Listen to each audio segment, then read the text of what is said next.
12 বছরেরও বেশি সময় ধরে চায়না ও ইতালি থেকে লিফট ও এলিভেটর আমদানি করে দেশে খুচরা বিক্রি করছে ভার্টেক্স লিফট লিমিটেড।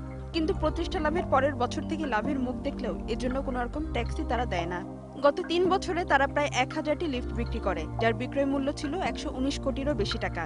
যার উপর বিক্রয় ও ব্যবসার প্রতিষ্ঠান হিসেবে শতকরা 9.5 ভাগ করের পরিমাণ দাঁড়ায় 10,13,72,000 টাকা। ব্যবসার প্রতিষ্ঠান হিসেবে তারা করদাতা হিসেবে অন্তর্ভুক্ত হয় 2009 সালে, আর প্রাথমিক ব্যবসার প্রতিষ্ঠান হিসেবে 2009-10 অর্থ বছরে কর দেয় মাত্র 9,700 টাকা। পরের 2 বছরে তা বেড়ে দাঁড়ায় 1,30,000 টাকায়। নির্দিষ্ট অভিযোগের ভিত্তিতে ভার্টেক্স লিফট কর্তৃপক্ষের সাথে কথা বলতে গেলে তারা ক্যামেরার সামনে কথা বলতে রাজি হয়নি। গোপন ক্যামেরায় ধরা পড়ে তাদের চাতুর্য। মালিককে আড়াল করে কোম্পানির পক্ষে সাফাই দেন একজন পরিচালক। জানান, বিক্রয়ের উপর কর দেওয়ার বিষয়টি তারা জানেনই না। পুরো বিষয়টি বিশেষ মহলের ষড়যন্ত্র।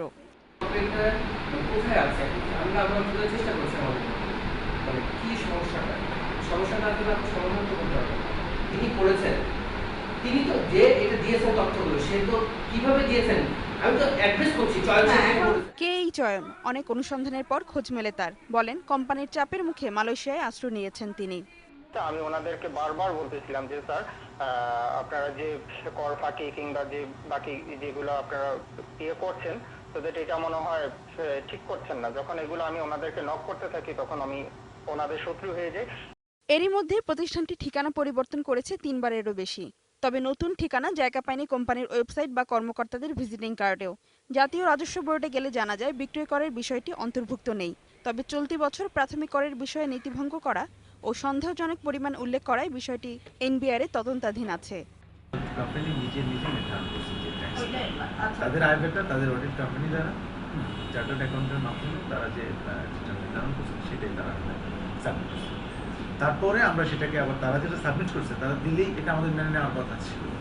কিন্তু এনবিআর প্রত্যেকবার আপনার রিটার্ন সাবমিটের পরে এনবিআর একটা দিক নির্দেশনা দিয়ে থাকে। সেই দিক নির্দেশনার ভিত্তিতে আমরা এটাকে এটা আমরা অ্যাকসেপ্ট করতে পারতেছি না, আমাকে ব্যাখ্যা করতে।